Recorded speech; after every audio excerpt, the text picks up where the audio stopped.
Hello! Today I'm going to begin a series of lessons on land and water forms. Some of you may have heard some of these lessons already if you were in 2nd or 3rd grade, but it's a good time to review them. If you were in Somerset or Wade Park, you may have seen this dish on the shelf. You may have wondered, what is that for? Well, today we're going to find out. I'm going to turn my computer down so that you can see what I'm doing. You won't be able to see my face, but you'll still be able to hear me.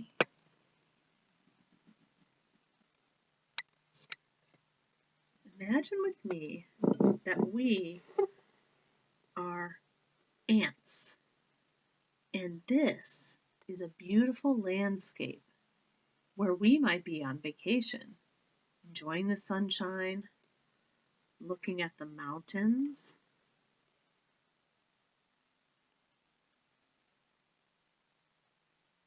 maybe taking a hike on some hills,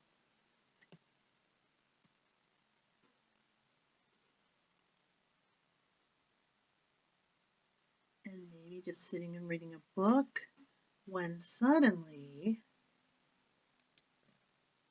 something happens. Oh no, I hear a rainstorm. It's going to start raining on our beautiful picnic.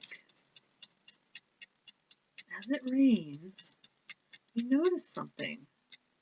The water doesn't like to stay up on the top of our mountains. It likes to run down to the lower places.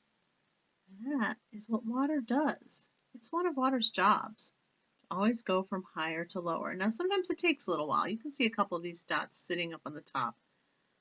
They have to gather together so they're heavy enough to go down lower, but they always will eventually. If this landscape had an especially low place that I'm going to add right now, we're picnicking over here, so we're not going to fall into this pit I'm making. The water will then continue to flow to the lowest spots, if it can find a way there. Sometimes if there's a little bit sticking up, it doesn't go because that place blocks the water's flow. But for the most part, as long as it can, it will flow down into what we have now formed, which is called a lake.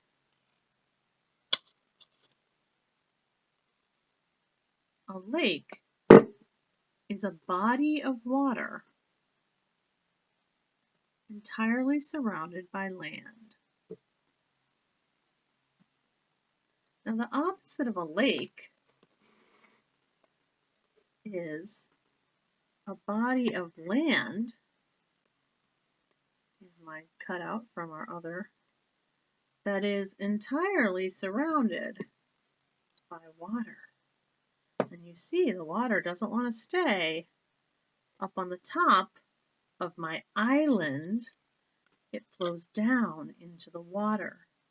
An island is a piece of land entirely surrounded by water. So here we have a lake and an island. I'm going to tell you a little bit more about them. Here we have written down, a lake is a body of water surrounded by land. We don't call it a piece of water because it's not really a piece of anything. We call it a body of water. An island is a piece of land surrounded by water. Now, if you have clay at home and little small paper bowls or plates, you could make this lake and island on your own. Let me show you one more time. First, make the land, you cut out the lake and put it over in the other bowl or plate, and you make your island.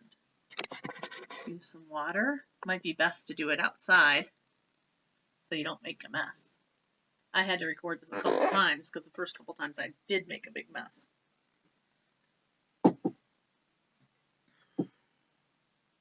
If you want to make a book of lake and island work and our other landforms when we get to them. I'll show you how to do it. I know you all got construction paper in your packets that you got from school. So take a piece of green paper and a piece of blue paper that are the same size. Cut them to be the same size.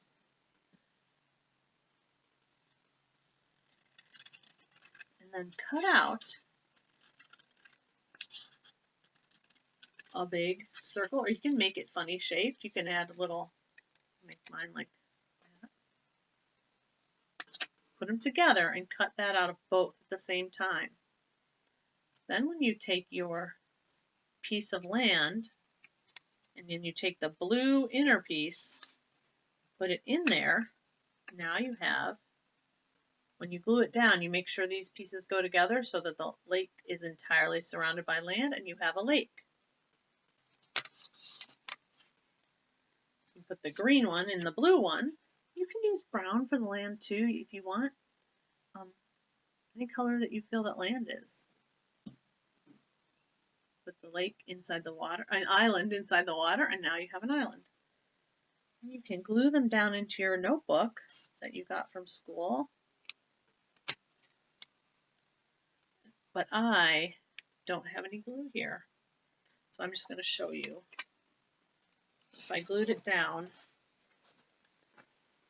would look like this. And then you want to write the words. A lake is a body of water surrounded by land.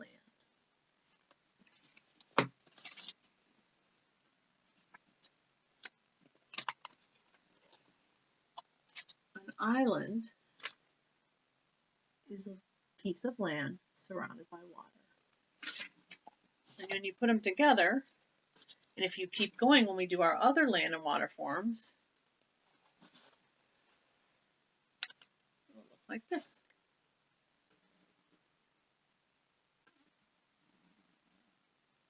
Only you won't have to hold yours on with your hands because you will have your glue ready. I wanted to show you one more thing. We do have some lakes and islands in our on our map of the United States. A little closer here. You can see what they call the Great Lakes. And here's our own Lake Erie. And it is a lake. This up here is part of Canada. This down here is Ohio and Pennsylvania. And those are land surrounding our lake. If you look over here at the picture of Hawaii, these islands make up the state of Hawaii. And this is water. I haven't colored this one yet. One of Hawaii's islands has a big volcano on it, so there's a picture of a volcano. And but those are the Hawaiian Islands. They are surrounded by water. Maybe by the next time you see this, I will have colored it.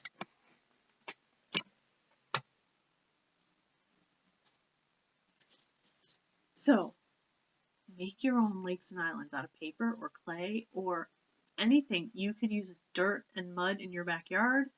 You could use anything that you think of, but you can make them. Write the words. A lake is a body of water surrounded by land. An island is a piece of land surrounded by water. And I will put those words in the follow-up work so you can see how to spell them. And then send us a picture or show us in morning meeting what you did. Thank you. Have a great day.